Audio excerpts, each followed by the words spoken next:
Hello friends. Shashi Agarwal economics and law classes के अंदर मैं आप सबका स्वागत करती हूँ। आशा करती हूँ कि आप सब लोग स्वस्थ हैं। आज का जो हमारा सब्जेक्ट है वो है पब्लिक फाइनेंस, और जिसके अंदर we are going to understand meaning, nature, objective and scope of the public expenditure. अगर आपको मेरा ये वीडियो यूजफुल लगे तो please do like it, share it and also subscribe my channel Shashi Agarwal economics and law classes. तो ये मेरी app है, एडुसम ऐप है, जिसको आप गूगल प्ले स्टोर से बड़ी आसानी के साथ डाउनलोड कर सकते हो। ये जो ऐप है commerce, economics and management students के लिए काफ़ी सारा फ्री स्टडी मटेरियल और काफ़ी सारे फ्री मॉक टेस्ट प्रोवाइड करती है, और काफ़ी सारे स्ट्रक्चर कोर्सेज भी अवेलेबल है। तो macro economic and public finance का भी स्ट्रक्चर कोर्स यहाँ पे अवेलेबल है, link I will be sharing in the description box. तो सबसे पहले हम देखते हैं पब्लिक एक्सपेंडिचर का मतलब क्या होता है और पब्लिक एक्सपेंडिचर गवर्नमेंट क्यों इनकर करती है। देखो, इकोनॉमी के अंदर लोगों का सोशल वेलफेयर करने के लिए, क्योंकि वो बहुत सी चीजें ऐसी होती हैं जो इंडिविजुअल कैपेसिटी के अंदर वो सेटअप नहीं कर सकते, जैसे रोड्स हैं, ब्रिजेस हैं, हॉस्पिटल्स हैं, स्कूल्स हैं, कॉलेजेस हैं। तो ये सारी चीजें जो होती हैं, सरकार जो है इन पे खर्चा करती है ताकि लोगों की जो कलेक्टिव नीड्स है उसको पूरा किया जा सके, और उसी तरह जो इकोनॉमिक डेवलपमेंट की नीड्स है वो भी पूरी हो सके। तो public expenditure is the expenditure incurred by the public authorities. जैसे हमारी इंडियन जो गवर्नमेंट है, इंडिया के अंदर फेडरल स्ट्रक्चर है, तो सेंट्रल लेवल पे, स्टेट लेवल पे, लोकल लेवल पे, तो कलेक्टिव नीड्स को पूरा करने के लिए, और उसी तरह economic and social welfare increase करने के लिए। और जैसे-जैसे देश, क्योंकि टेक्नोलॉजी डेवलप हो रही है और कॉम्प्लेक्सिटी बढ़ रही है, तो जिसकी वजह से क्या है कि ऑलमोस्ट सभी देशों के अंदर जो वॉल्यूम ऑफ पब्लिक एक्सपेंडिचर है वो भी इंक्रीज हो रहा है। अगर हम बात करें 17th और 18th सेंचुरी की, तो वहाँ पे पब्लिक एक्सपेंडिचर जो था वेस्ट माना जाता था। तो वहाँ पे ये सोचा जाता था कि पब्लिक एक्सपेंडिचर सिर्फ डिफेंस और लॉ एंड ऑर्डर के ऊपर ही करना चाहिए। बट 20वीं सेंचुरी ने, क्योंकि ग्रेट डिप्रेशन के अंदर केस ने कहा कि गवर्नमेंट का रोल बहुत ही ज़्यादा इंक्रीज हो गया है, क्योंकि उस वक्त क्या होता है कि प्राइवेट इन्वेस्टमेंट नहीं आती, तो गवर्नमेंट को जो है पब्लिक इन्वेस्टमेंट करनी पड़ती है ताकि इकोनॉमी के अंदर अनएम्प्लॉयमेंट को ख़त्म किया जा सके। तो पब्लिक एक्सपेंडिचर का रोल एंड सिग्निफिकेंट इंक्रीज हो गया है। Public expenditure refer to the expenditure incurred by the central, state and local government of a country for its own administration, social welfare, देश का इकोनॉमिक डेवलपमेंट, और उसी तरह दूसरे देशों को हेल्प प्रोवाइड करने के लिए। Public expenditure is the expenditure incurred by the public authority to satisfy those common wants which the people in their individual capacity are unable to satisfy efficiently. जैसे कि लोगों को पेंशन देना, एजुकेशन की facility, health care की facility, housing की facility, security and infrastructure, जो कि लोग इंडिविजुअल कैपेसिटी के अंदर ये ज़रूरतें अपनी पूरी नहीं कर पाते, तो वहाँ पे क्या है कि सरकार जो है पब्लिक एक्सपेंडिचर करती है।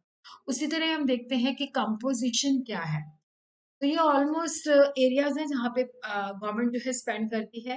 तो ये गवर्नमेंट की जो है फंक्शन के बेसिस पे है, जैसे लोगों को सोशल प्रोटेक्शन देना, उनको पेंशन, फैमिली और चिल्ड्रंस को सब्सिडीज देना, बेरोजगार भत्ता देना, research and development on social production, health services generate करना, medical products, equipment, hospital services, research and development और health care, general public service, executive and legislative organs, financial and physical affair, external affair, foreign economic aids, public debt transaction and search and development to the general public services। इसी तरह लोगों के लिए education के ऊपर facilities create करना, pre primary, primary, secondary, tertiary education, search and development on education. इस तरह economic affair, general economic, agriculture, fuel and energy, commercial and labour affair, forestry, fishing and hunting, mining, manufacturing, transport and communication. उसी तरह लोगों की protection के लिए police, fire protection services, courts establish करना, prison establish करना, डिफेंस के लिए military defence, civil defence, foreign military aid. उसी तरह रिक्रिएशन के लिए स्पोर्टिंग एक्टिविटीज और इन्वायरमेंट प्रोटेक्शन के लिए वेस्ट मैनेजमेंट, पॉल्यूशन को रिड्यूस करना, protection of biodiversity and landscape, housing and community services, जिसके अंदर हाउसिंग डेवलप करना, कम्युनिटी डेवलपमेंट, वाटर सप्लाई और स्ट्रीट लाइटिंग एक्सेट्रा।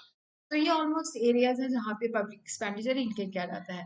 तो what is the nature of the public expenditure, ये हर देश से देश डिफर करता है, क्योंकि हर देश की रिक्वायरमेंट है।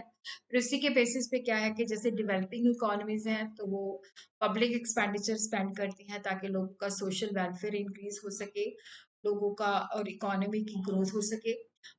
जैसे इंडिया जो है डेवलपिंग इकोनॉमी है, मिक्स्ड इकोनॉमी है, तो यहाँ पे जो हमारे देश का जो ऑब्जेक्टिव है कि हमने ग्रोथ तो करनी है बट विद सोशल जस्टिस, ये सबको उसका बेनिफिट होना चाहिए।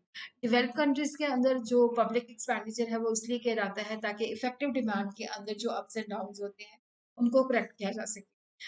डेवलपिंग इकोनॉमी के अंदर सोशियो इकोनॉमिक मेकओवर करना और उसी तरह इकोनॉमी का जो ग्रोथ प्रोसेस है उसको एक्सेलरेट करना, तेज करना। और पब्लिक एक्सपेंडिचर का जो है मल्टीप्लायर इफेक्ट होता है, क्योंकि जब भी गवर्नमेंट स्पेंड करती है, जैसे मान लो रोड्स पे करती है या ब्रिजेस पे करती है या हेल्थ केयर फैसिलिटीज क्रिएट करती है, तो वहाँ पे काफी लोगों को रोजगार मिलता है, वो जाके चीजों की डिमांड करते हैं, तो उसके बेसिस पे इंडस्ट्रीज भी डेवलप करती हैं, तो रियल इनकम भी होती है, लोगों की क्वालिटी ऑफ लाइफ भी इंक्रीज होती है और उसी के साथ ही प्राइस लेवल भी इंक्रीज होता है। Objective of public expenditure is to administration of law and order and justice को बनाए रखना, maintenance of police force, army और डिफेंस गुड्स की प्रोविजन, डिप्लोमेट्स हर एक देश के अंदर एस्टैब्लिश करना, उनके साथ दूसरे देशों के साथ अच्छे रिलेशन बिल्ड करने के लिए, पब्लिक एडमिनिस्ट्रेशन, पब्लिक डेट को सर्विस करना, development of industries, development of agriculture, development of transport and communication and provision for public health and creation of social goods which are needed by the society.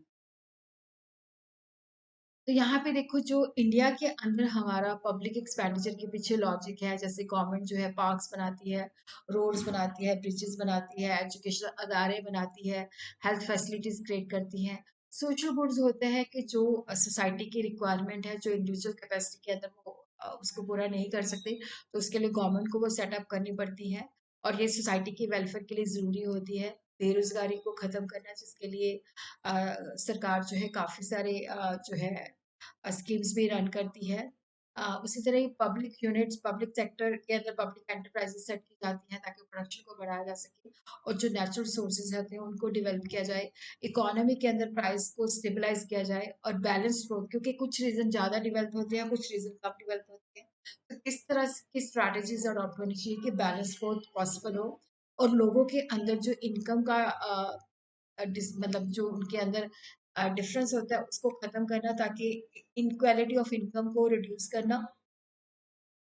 तो what is the scope of public expenditure? एक school कहता है कि जो सरकार है उसको defence, law and order और जो नेसेसरी ऑफ सिविल एडमिनिस्ट्रेशन है उसी तरह ही उसी के ऊपर ही फोकस करना चाहिए। और दूसरा स्कूल कहता है कि जैसे जैसे सरकार का रोल इंक्रीज हो रहा है, फंक्शन भी इंक्रीज हो रहे हैं, तो सरकार को पब्लिक एक्सपेंडिचर का दायरा बढ़ गया है। एडम स्मिथ, जिन्होंने वेल्थ ऑफ नेशन के अंदर कहा कि गवर्नमेंट की 3 ड्यूटीज होती हैं: सोसाइटी को वायलेंस एंड जो दूसरे देशों के अटैक से बचाना, और उसी तरह ही जो हर एक मेंबर है सोसाइटी का उसको प्रोटेक्ट करना, और इसी तरह जस्टिस मतलब कि एडमिनिस्ट्रेशन को सेट करना, और उसी तरह ही जो पब्लिक वर्क्स है उनको बिल्ड करना, उनकी मेंटेनेंस करना। 20th सेंचुरी के अंदर जो स्टेट है उसका रोल बहुत ही इम्पोर्टेंट हो गया है, तो वो सोसाइटी की वेलफेयर और इकोनॉमी की डेवलपमेंट के लिए पैसा स्पेंड करती है। अडोल्फ वैगनर एक जर्मन इकोनॉमिस्ट थे, उन्होंने law of increase of state activities पहले से बढ़ गई है, मल्टीफोल्ड हो गई है। प्रोफेसर आर ए मस्ग्रेव कहते हैं कि activity to secure redistribution of sources, redistributive activities, stabilisation activity, commercial activity, तो पब्लिक एक्सपेंडिचर के एरियाज के अंदर ये एक्टिविटीज हैं। तो पब्लिक एक्सपेंडिचर का जो क्योंकि सरकार जो पैसा स्पेंड करती है लोगों के वेलफेयर के लिए, इकोनॉमी की डेवलपमेंट के लिए, that is known as public expenditure. और पब्लिक एक्सपेंडिचर के पीछे जो होता है कि लोगों का वेलफेयर इंक्रीज हो, इकोनॉमी की डेवलपमेंट हो, तो पब्लिक एक्सपेंडिचर दिखाता है कि पार्लियामेंट की क्या डिसीजन है, जो एग्जीक्यूटिव बॉडीज है उनके क्या डिसीजन है, वो कहाँ कहाँ पे कौन कौन सी एक्टिविटीज है, कौन कौन सी एरियाज है जहाँ पे वो स्पेंड करते हैं। तो पब्लिक एक्सपेंसेस को हम क्लासिफाई कर सकते हैं current expenditure and the capital expenditure. Public expenditure बहुत इंपॉर्टेंट है क्योंकि गवर्नमेंट की इकोनॉमिक एक्टिविटीज बहुत ज़्यादा बढ़ गई है, और उसी तरह क्या है कि जो पब्लिक एक्सपेंडिचर का मल्टीप्लाइंग इफेक्ट होता है प्रोडक्शन के ऊपर, डिस्ट्रीब्यूशन के ऊपर, तो general level of economic activities के अंदर। तो पब्लिक जो क्लासिफिकेशन ऑफ पब्लिक एक्सपेंडिचर है that will do in the other video. तो उसको हम पर्पस के बेसिस पे क्लासिफाई कर सकते हैं, अकाउंट के बेसिस पे, फंक्शन के बेसिस पे। तो बजट के अंदर क्या होता है कि हम एस्टिमेट करते हैं कि हमारा एक्सपेंडिचर कितना हो सकता है। और गवर्नमेंट जो है डेवलपमेंट और नॉन डेवलपमेंट प्रोग्राम के ऊपर स्पेंड कर सकती है, plan and non plan programme के अंदर जो फिजिकल ईयर है उसके अंदर स्पेंड कर सकती है। पब्लिक एक्सपेंडिचर को क्लासिफाई कर सकते हैं revenue expenditure and capital expenditure, which will do the next